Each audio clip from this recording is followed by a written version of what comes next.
വീണ്ടും reveal today മീഡിയയിലേക്ക് എല്ലാവരെയും സ്വാഗതം ചെയ്യുന്നു. ശുശ്രൂഷകൾ ധാരാളം പേർക്ക് അനുഗ്രഹകരമാണെന്ന് കേൾക്കുന്നു. ധാരാളം സ്ഥലങ്ങളിൽ ഞങ്ങളെ ഫോൺ ചെയ്യുന്നു. ഭാഷാ പ്രാർത്ഥന, ആ ശുശ്രൂഷ ഞങ്ങൾക്ക് വിടുതലായി. കേൾക്കുമ്പോൾ ഞങ്ങൾ ദൈവത്തെ മഹത്വപ്പെടുത്തുകയാണ്. പ്രയർ ടവർ അവർ തന്നെ പ്രാർത്ഥിക്കുമെങ്കിലും പ്രയർ ലൈനിൽ അതുപോലെ അത്യാവശ്യ വിഷയങ്ങൾ അവരെ അടിയൻ്റെ കൊണ്ടുവരും. അങ്ങനെ ഞാൻ സമയം കണ്ടെത്തി അവർക്ക് വേണ്ടി പ്രാർത്ഥിക്കുന്നു.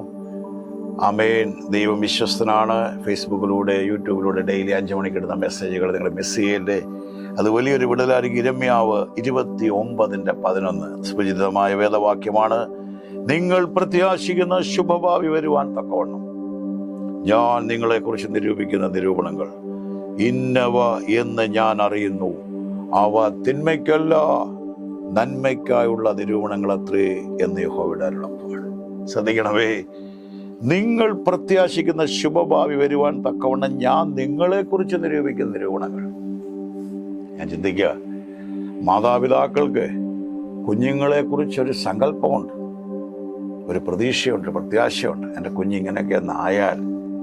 അതുകൊണ്ടല്ലേ യേശു ശമരിയക്കാരി സ്ത്രീയുമായിട്ട് സംസാരിക്കുന്ന കൂട്ടത്തിൽ പറയുന്നൊരു ഭാഗമുണ്ട്, എന്നെ അയച്ചവൻ്റെ ഇഷ്ടം ചെയ്തു വേല തികയ്ക്കുന്നതാണ് എൻ്റെ ആഹാരം.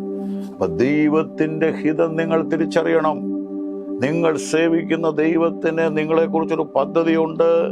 വചനത്തിലൂടെ പറയുക, അത് നിങ്ങളുടെ തിന്മയ്ക്കല്ല നന്മയ്ക്കായ നിരൂപണങ്ങളാണ്.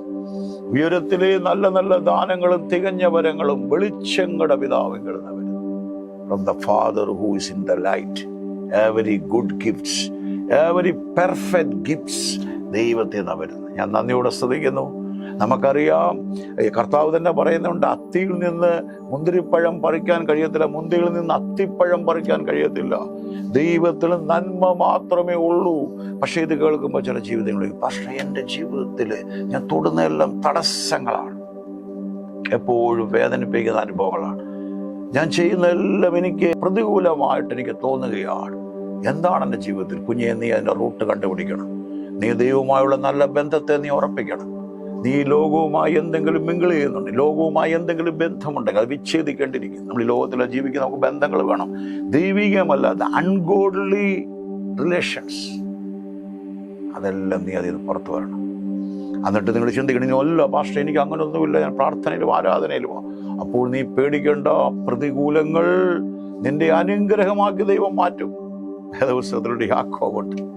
യാക്കോബ് നമുക്കറിയാം, ആ മകൻ്റെ ദലയങ്കിയിൽ രക്തം പുരട്ടി ഇതാരുടേതാണെന്ന് ചോദിച്ച് ജോസഫിന്റെ അങ്കി കൊണ്ടെന്ന് അപ്പനെ കാണിച്ച് ജോസഫ് മരിച്ചുപോയെന്ന് പറയുമ്പോൾ വചനം പറയുന്നു, യാക്കോബ് പറയുന്നൊരു ഭാഗമുണ്ട്, എൻ്റെ നരയെ ദുഃഖത്തോടെ പാതാളത്തിൽ ഇറക്കേണ്ടി വരും. എന്നാൽ പിന്നീട് ജോസഫ് അയച്ച രഥങ്ങൾ കാണുമ്പോൾ യാക്കോബിന് വീണ്ടും ചൈതന്യം വന്നു. He restored his strength. Hallelujah. കർത്താവിന്റെ ആത്മാവ് പറയുന്നു, അവന് നമ്മളെ കുറിച്ചൊരു പദ്ധതിയുണ്ട്. കുഞ്ഞെ, അത് തിന്മയ്ക്കല്ല, അങ്ങനല്ല. പക്ഷേ ഞാൻ എന്ത് ചെയ്തിട്ടോ അത് പ്രതികൂലമാണ്. ഭാരപ്പെടേണ്ട, നീ നന്ദി പറഞ്ഞുകൊണ്ടിരുന്നോ. നിന്റെ അകത്തത് നന്മയാകുമെന്നൊരു വിശ്വാസമുണ്ടെങ്കിൽ. അതുകൊണ്ടാണ് വചനം പറഞ്ഞത്, എൻ്റെ ജീവിതത്തിൽ എന്ത് വന്നാലും എൻ്റെ ഹൃദയത്തിൽ പരിശുദ്ധപ്പെട്ടെന്നിരുന്ന വചനമാണ് റോമർ 8:28. ദൈവം തന്നെ സ്നേഹിക്കുന്നവർക്ക്, നിർണയപ്രകാരം വിളിക്കപ്പെട്ടവർക്ക് സകലവും നന്മയ്ക്കായി കൂടി. All works together for good those who love him, those who call according to the purpose of God. എല്ലാം നീ ദൈവവേദനാണോ, നീ പ്രാർത്ഥിക്കുന്ന ദൈവവേദനാണോ, ഇന്ന് നിനക്ക് ശത്രുക്കൾ കാണാം, ഇന്നെല്ലാം പ്രതികൂലമായിരിക്കും, എല്ലാം നിനക്ക് എതിരായിരിക്കാം. പക്ഷെ ദൈവം നിനക്ക് വേണ്ടി അത് നന്മയാക്കാൻ പോവാം. യോസഫ് പറയും, പൊട്ടക്കിണർ, കാരാഗ്രഹം, ബുദ്ധിപൂർണ്ണ ഭവനം, നിന്ദകൾ, പരാജയങ്ങൾ, സങ്കടങ്ങൾ, ദുഃഖങ്ങൾ, നിലവിളികൾ. പക്ഷെ താൻ പറയും, ദൈവം അതെല്ലാം എൻ്റെ അനുഗ്രഹത്തിനായിരുന്നു, അതെല്ലാം നന്മയ്ക്ക്. സൗരന്മാരോട് പറയുന്നൊരു ഭാഗമുണ്ട്, നിങ്ങൾ തിന്മ പ്രവർത്തിച്ചു, നിങ്ങൾ ദോഷം നിരൂപിച്ചു, ദൈവം എനിക്കത് നന്മയ്ക്കായി, നിങ്ങളുടെ എല്ലാം ജീവരക്ഷയ്ക്കായി. പരിശുദ്ധമായി ഇത് പറഞ്ഞുകൊണ്ടിരിക്കും. എന്നോട് ചില കുടുംബങ്ങളോട് പറയുന്നു, നീ ഇറങ്ങി പുറപ്പെട്ട് ആരും നിന്റെ കൂടെ ഇല്ല, എല്ലാം നിനക്ക് പ്രതികൂലമോ. കാരണം നിന്റെ ഭവനത്തിൽ നീ മാത്രമേ വിശ്വാസം ഇറങ്ങിയിട്ടുള്ളൂ. പക്ഷെ നീ ഭാരപ്പെടണ്ട, അവരെല്ലാം തിരിക്കാൻ, ഈ കൃപയിലേക്ക് അവരെല്ലാം കൊണ്ടുവരാൻ ചില കുടുംബങ്ങളോട് ദൈവത്തിന്റെ ആത്മാവ് പറയുന്നു.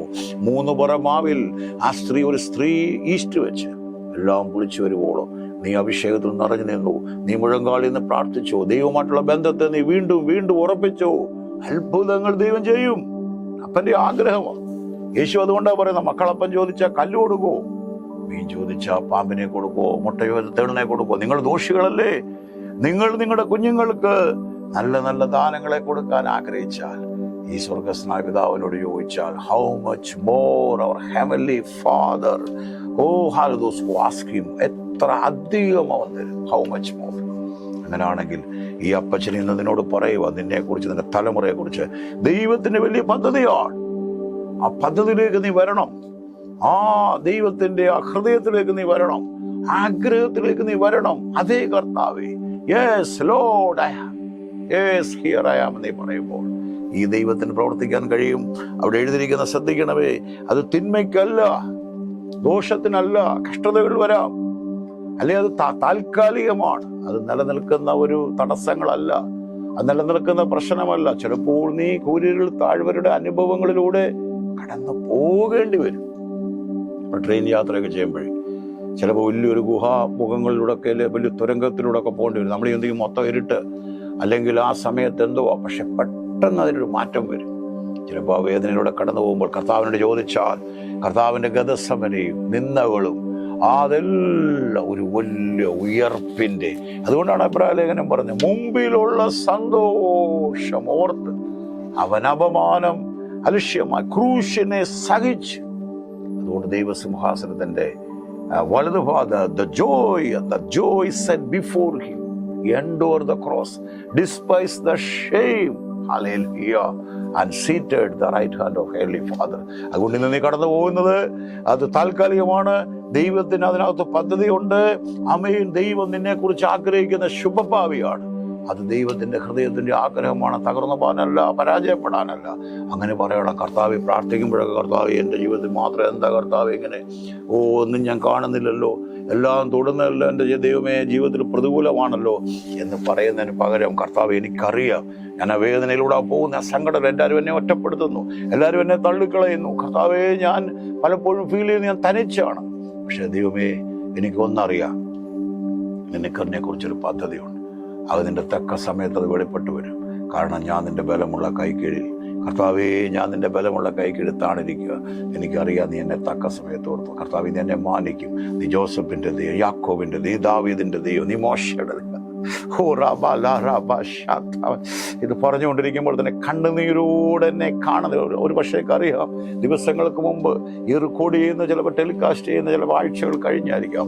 പക്ഷേ ദൈവാത്മാവ് അഡ്വാൻസിൽ മുഴുവൻ കാണുന്ന ദൈവം, അഗ്നിജ്വാലയ്ക്കൊത്ത കണ്ണുള്ള കർത്താവ്, യേശു കർത്താവ് ഇന്ന് പകൽ നിന്നോട് പറയുവാണ്, നിന്റെ വേദനകൾ, നിങ്ങളുടെ കണ്ണുനീര് ഞാൻ കണ്ടു, അവരുടെ നിലവിളി ഞാൻ കേട്ടു എന്ന് പറഞ്ഞ ദൈവം പറയുവാണ്, നിന്നെക്കുറിച്ച് എനിക്കൊരു പദ്ധതിയുണ്ട്. കുഞ്ഞേ, എനിക്ക് ഒന്ന് ക്ഷമിക്കുക. ആ ജീവിതയാത്രയിൽ ആ വലിയ തിരക്കല്ലേ, വലിയ തിരക്കല്ലേ, എനിക്ക് നിന്നോടൊന്ന് പറയാനുണ്ട്. നീ നിന്റെ ആ ഓട്ടം ഒന്ന് തിരിച്ചാട്ട്. നീ ആ ഓടുന്നത് അത് യഥാർത്ഥ ആ ഓട്ടമല്ല. എപ്പോഴും ആ കുടിക്കുന്ന വെള്ളം വീണ്ടും ദാഹിക്കുന്നതാണ്. നീ ആ പോകുന്ന അത്ര ശുഭകരമല്ല. നീ തിരിഞ്ഞ് ആ വീതി, നാശത്തിലേക്ക് പോകുന്ന വഴി, വേദോസ്തവം പറയുന്ന വീതിയുള്ളത് അത് നാശകരമത്രേ. എന്നാൽ ഇടുങ്ങിയ ഒരു വഴിയുണ്ട് നിത്യജീവങ്ങളിലേക്ക്. ആ യേശുവിൻ്റെ നാമം, ആ നാമത്തിൽ നീ ആയിരിക്കുന്നു. യേശുവേ, നീ എൻ്റെ ഹൃദയത്തിലേക്ക് വരണമേ, ഞാൻ നിന്നെ സ്വന്തം കർത്താവിൻ്റെ ഇഷ്ടം സ്വീകരിക്കുന്നു പറയുമ്പോൾ അത്ഭുതം ദൈവം ചെയ്യും. അല്ല, കർത്താവിനെ അറിഞ്ഞവരെന്നെ കേൾക്കുന്നെങ്കിൽ സാരമില്ല, അല്പം കൂടെ വെയിറ്റ്. നിങ്ങളെക്കുറിച്ചുള്ള ദൈവത്തിന്റെ പദ്ധതി അത് തിന്മയ്ക്കല്ല. ദൈവത്തിന് നിങ്ങളെക്കുറിച്ചുള്ള പദ്ധതി, പരിശുദ്ധാത്മ വീണ്ടും പറയുന്നത് തിന്മയ്ക്കല്ല, അത് നന്മയ്ക്കായുള്ള നിരൂപണങ്ങൾ, അത് അനുഗ്രഹത്തിന്റെ പാതയാണ്. അല്പം കൂടെ വെയിറ്റ് ചെയ്തു. അത് ദൈവം എല്ലാ അനുഗ്രഹം എല്ലാം കർത്താവ് തിരിക്കാൻ പോവാം. കാര്യങ്ങളെല്ലാം ദൈവം, ചില കുടുംബങ്ങളുടെ പരിശുദ്ധം പറഞ്ഞു, എല്ലാം ദൈവം അനുകൂലമായി തിരിക്കാൻ പോവാം. ഇത് നിന്റെ ജീവകാലം മുഴുവൻ നന്ദി പറഞ്ഞാൽ തീരാത്ത ഒരു പ്രവൃത്തി ദൈവം ചെയ്യാൻ പോവാണ്. ആമേൻ.